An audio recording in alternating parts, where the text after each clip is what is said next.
ವಿಶ್ವ ಹಿಂದೂ ಪರಿಷತ್ ಬಜರಂಗ ದಳದಿಂದ 25 ವರ್ಷದಿಂದ ಹೋರಾಟವನ್ನು ಮಾಡ್ತಾ ಬಂದಿದ್ದು ಇನ್ನೇನು ಸ್ವಲ್ಪ ಮಾತ್ರ ಉಳಿದಿದೆ. ಸೊ ಅದಕ್ಕೆ ಶ್ರೀರಾಮ ಸೇನೆ ಸಂಘಟನೆಯವರು ನಾವು ಕೂಡ ಈ ವರ್ಷ ಅವರ ಜೊತೆ ಕೈ ಜೋಡಿಸಿದ್ದೀವಿ.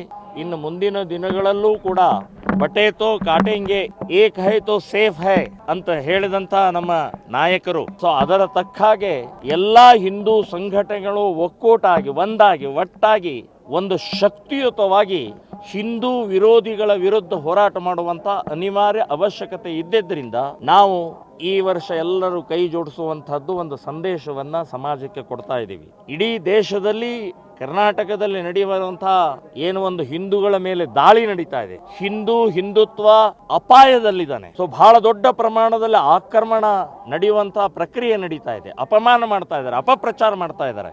ಅದಕ್ಕೆ ಹಿಂದೂ ಸಮಾಜದ ಜೊತೆಗೆ ಹಿಂದೂ ಸಂಘಟನೆಗಳು ಕೂಡ ಒಟ್ಟಾಗಬೇಕು ಅಂತ ಹೇಳಿ RSS ಪ್ರಮುಖರಾದಂತ ಮಾನನೀಯ ಭಾಗವತ್ ಅವರು, ಯೋಗಿ ಆದಿತ್ಯನಾಥ್ ಅವರು ಮತ್ತು ನಮ್ಮ ನೆಚ್ಚಿನ ಪ್ರಧಾನಮಂತ್ರಿಗಳು ನರೇಂದ್ರ ಮೋದಿ ಅವರು ಕೂಡ ಕರೆ ಕೊಟ್ಟಿದ್ರಿಂದ ಸೊ ನಾವೆಲ್ಲ ಒಟ್ಟಾಗಿದ್ದೀವಿ.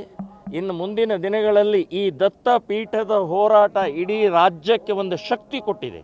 ಎಲ್ಲೆಲ್ಲಿ ಈ ರೀತಿಯ ಅತಿಕ್ರಮಣ ಮಾಡ್ಕೊಳ್ತಾ ಇದ್ರು, ಆಕ್ರಮಣ ಮಾಡ್ಕೊಳ್ತಾ ಇದ್ರು, ಎಲ್ಲಿ ಬೇಕಾದಲ್ಲಿ ಮಸೀದಿ, ಎಲ್ಲಿ ಬೇಕಾದಲ್ಲಿ ಗೋರಿ, ಎಲ್ಲಿ ಬೇಕಾದಲ್ಲಿ ಕಬರಸ್ಥಾನ ಮಾಡ್ಕೊಂಡು ಹೊರಟಂತ ಆ ಅತಿಕ್ರಮಣಕಾರಿ ಪ್ರವೃತ್ತಿಗೆ ತಡೆ ಒಡ್ಡಿದ್ದೇ ಈ ದತ್ತಪೀಠದ ಹೋರಾಟದ ಒಂದು ರೂವಾರಿ ಅಂತ ಹೇಳ್ಬೋದು. ಇದೇ ತಾಕತ್ತು ತುಂಬಿದೆ ನಮ್ಮಲ್ಲಿ, ಇದೊಂದು ಶಕ್ತಿ ತುಂಬಿದೆ. ಸೊ ಯುವಕರಲ್ಲಿ ಯಾವ ರೀತಿ ಈ ರೀತಿ ಅತಿಕ್ರಮಣ ಮಾಡ್ಕೊಳ್ತಾರೆ ಅಂತ ಅನ್ನೋದಕ್ಕೆ ದತ್ತಪೀಠದ ಇಲ್ಲಿ ಬಂದ ಮೇಲೆ ಜನರಿಗೆ ಗೊತ್ತಾಯ್ತು, ಕಾರ್ಯಕರ್ತರಿಗೆ ಗೊತ್ತಾಯ್ತು. ಸೊ ಹಾಗಾಗಿ ಇವತ್ತು ತಮ್ಮ ಹಳ್ಳಿಗಳಲ್ಲಿ, ತಮ್ಮ ಪ್ರದೇಶಗಳಲ್ಲಿ ಅತಿಕ್ರಮಣ ಮಾಡುವಂತಹದ್ದನ್ನ ತಡೆದಿದ್ದಾರೆ. ಸಾವಿರಾರು ಎಕರೆ ಜಮೀನವನ್ನ ಹೋರಾಟ ಮಾಡಿ ನಿಲ್ಲಿಸಿದ್ದು ಇದೇ ದತ್ತಪೀಠದ ಹೋರಾಟದ ಒಂದು ಪರಿಣಾಮ ಅಂತ ಹೇಳ್ಬೋದು. ಸೊ ಹಾಗಾಗಿ ನಾನು ಸರ್ಕಾರಕ್ಕೆ ಬೇಡಿಕೆಯನ್ನು ಇಡ್ತಾ ಇದ್ದೀನಿ.